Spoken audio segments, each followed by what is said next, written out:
Warframe is over a decade old, so by rights, it should look as clunky and outdated as, well, The Elder Scrolls Online. How is it then that Warframe looks and performs at the same level as much more contemporary titles? Over the course of this video, we're going to reveal the unprecedented steps that Digital Extremes has taken to keep Warframe beautiful, fresh, and future-proofed enough to persist throughout the 2030s in style. Hey everyone, it's Spopes. Before we get into it, please like, hype, and subscribe. In today's investment-drenched but innovation-parched live service market, games generally launch already feeling old and crawl into their deathbeds only 2 to 3 years later. Utilizing the same tired engines and cutting corners whenever possible, live service games have taken the brunt of the brutal decline of the global gaming market. Everyone hopes for a unicorn, but they end up getting a donkey with an ice cream cone taped to its forehead instead. Over the years, however, Warframe has beaten the odds to prove itself a genuine unicorn, magical, horn, and all. There are a lot of factors that went into this unusual success story, not the least of which the unusual approach Digital Extremes has taken in managing the Warframe community. That's a story for another video, however. Here, we'll focus on the technical side of things, how Warframe evolved its own DNA to keep up with the times while competitors have simply gathered dust or ended up in the dumpster. Underlying Warframe's unprecedented adaptability is its aptly named Evolution engine, a game engine developed specifically for Warframe that, well, evolves. Designed using a modular approach, the Evolution engine is inherently future-proofed. It's comparatively easy to go back and update or completely overhaul old code without breaking the game. That's exactly what Digital Extremes did when they transitioned Warframe to the enhanced graphics engine in 2023. Without disrupting the operation of the game and with very little fanfare, DE utterly upended the existing graphical paradigm in Warframe, introducing dynamic lighting, realistic sun shadows, and advanced reflections all in one fell swoop.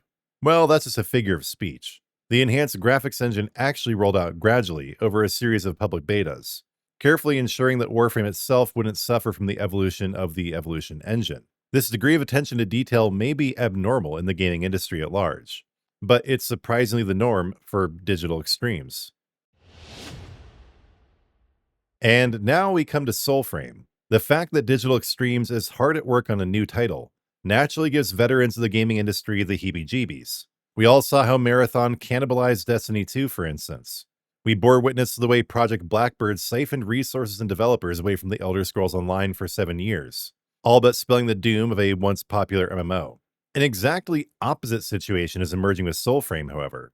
Instead of treating Soulframe as a separate corporate project that drains resources, the studio uses it as an internal research and development lab, benefiting both games and the studio's roster. Digital Extremes is essentially building the equivalent of Warframe 2 inside of Soulframe, an entirely innovative approach that has never been tried in the history of the gaming industry before. One major way that developing Soulframe has directly improved Warframe is the introduction of advanced global lighting. Starting with the release of Whispers on the Walls in 2023, Digital Extremes has been systematically reimagining how lighting works in Warframe, using tech that was originally developed for Soulframe. Plus, they brought Soulframe's advanced weapon physics to bear on Warframe's melee performance, entirely redesigned Warframe's acoustics based on Soulframe's sound mixing tech, and otherwise have gone above and beyond to make sure every advancement made in Soulframe eventually finds its way home to Warframe as well.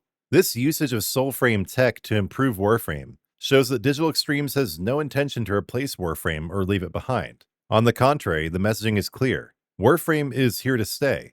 And just as Soulframe would never have existed without Warframe, so Soulframe will give back by keeping Warframe fresh, modern, and competitive.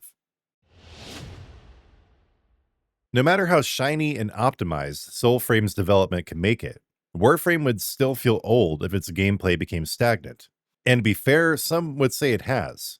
If you choose not to broaden your horizons, the core gameplay loop of Warframe can be seen as still consisting of cracking relics, grinding blueprints, and chasing arbitrations. Over the years, however, Digital Extremes has taken dramatic, sweeping risks in evolving how players experience Warframe. Starting with controversial installments like the Plains of Eidolon and Railjack, DE has recently begun focusing more on consolidating these content islands into one cohesive, meaningful experience. Recent installments like Whispers in the Walls and The Old Peace, for instance, provide new slants on existing gameplay mechanics, Missions in the Sanctum Anatomica, for example, are familiar enough to not feel overwhelming, but they're also fresh enough to feel different. Plus, the upcoming Warframe Tau expansion will take players to a brand new star system and immerse them in an entirely new sci-fi noir landscape.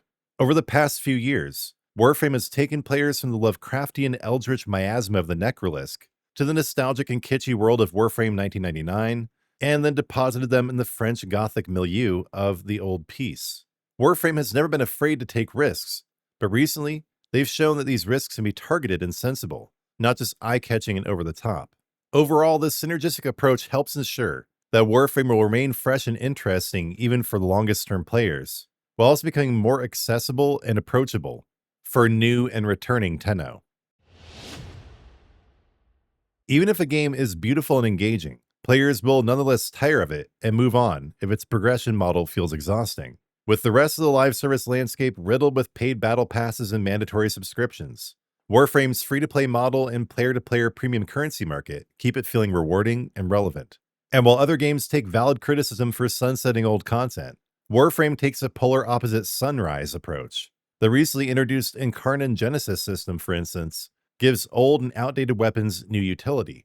Prime versions of old Warframes are usually easier to get than the original model, and offer considerable gains to aesthetics and utility. Speaking of older Warframes, Digital Extremes also routinely goes in and updates the mechanics of how certain Warframes operate.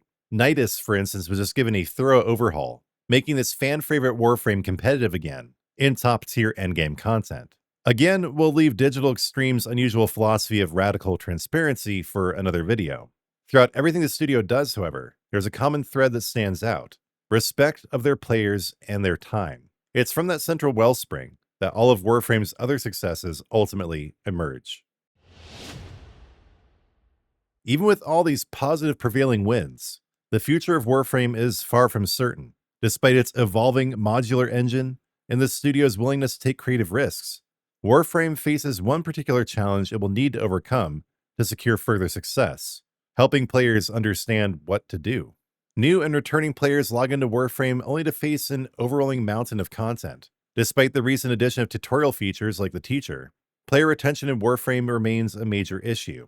If players drop out before reaching the cinematic narrative hooks or mid-game progression, the active user base risks narrowing to a dedicated veteran core. To secure its vibrancy through 2030 and beyond, Digital Extremes must prioritize continuous re-onboarding systems in Warframe, alongside high-end expansions. So that's a story of why Warframe still feels like a brand new game, even though it's 13 years old as of 2026. This is what I've noticed perhaps more than any other factor as a returning player who hadn't played in 6 years. The way Warframe is now genuinely feels like a Warframe 2.0, even though this invisible sequel was never officially announced. I'm absolutely blown away by how the game looks and plays on my PS5 Pro, and what's truly incredible about the Evolution engine is the same game is playable on an iPhone and the highest-end PCs out there. That's what really sets the Evolution engine apart, not its complexity or its ability to render advanced lighting.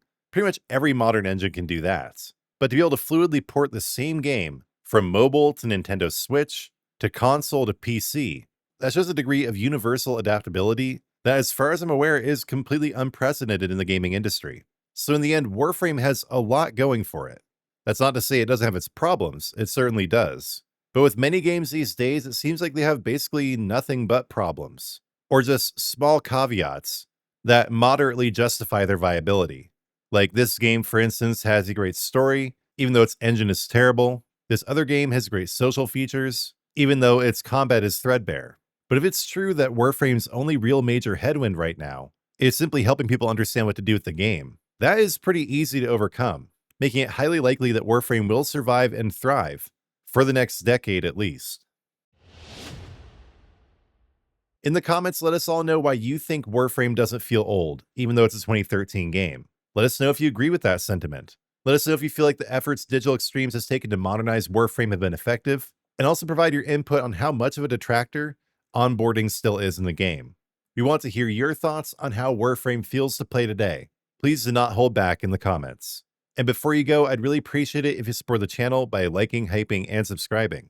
And you can take your support a step further by becoming a member of the Spopes Army, picking up some of my merch, or leaving a donation. I'm so grateful for all your support, but I'm even more grateful to God. So we're going to finish the video as always with a prayer to my Lord and Savior, Jesus Christ. Lord Christ, thank you for inspiring Digital Extremes to make Warframe a true unicorn in the gaming industry.